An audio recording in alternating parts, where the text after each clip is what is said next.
இப்போ நமக்குள்ளே வந்த விதை எது? தேவனோட வசனம். என்ன வச்சாமா? அதுதான் எழுதிருக்குதாங்க. வாசிங்க அதுக்கு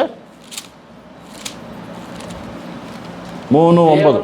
தேவனால் பிறந்த எவனும் பாவம் செய்யான், ஏனெனில் அவருடைய வித்து அவனுக்குள் தரித்திருக்கிறது. என்ன இருக்குதாம்மா?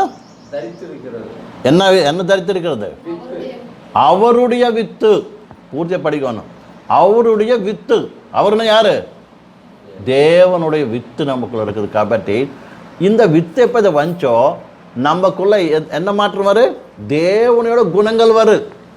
அர்த்தம் புரிஞ்சா? எந்த குணம் வரும் நமக்குள்ள? தேவனோட குணங்கள் வரும். இயேசு கிறிஸ்துவோட குணங்கள் வரும். ஆட்டோமேட்டிக்காக வரும். புரியுதா? அப்புறம் அப்ராஹாம் இஸ்ஸாக்கு பிறந்தா. இஸ்ஸாக்கு எந்த குணம் இருக்குது? சொல்லுங்க பார்க்கலாம்.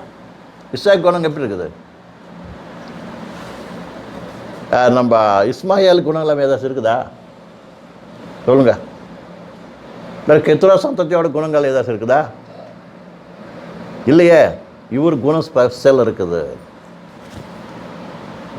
இயேசு கிறிஸ்துவோட குணங்கள் இருக்குது. ஆட்டுக்குட்டியோட குணங்கள் இருக்குது. யாருக்குள்ள? இசாக்குள்ள. உண்மையா நீ கர்த்தரோட பிள்ளையா இருந்தா, உண்மையா நீ பிறந்தது கர்த்தரோட வசன மூலியமா இருந்தா உங்களை கூட என்ன வரும்? இயேசு கிறிஸ்து குணங்கள் இருக்கு. அது 4 நாள் பெருகிட்டு வரும் நமக்குள்ள. உம்படா குணங்கள் இல்லாட்டி உம்படா என்ன சொல்லுவாங்க, நடவடிக்கை எப்படி இருக்கு? இயேசு கிறிஸ்து மாதிரி இருக்கு.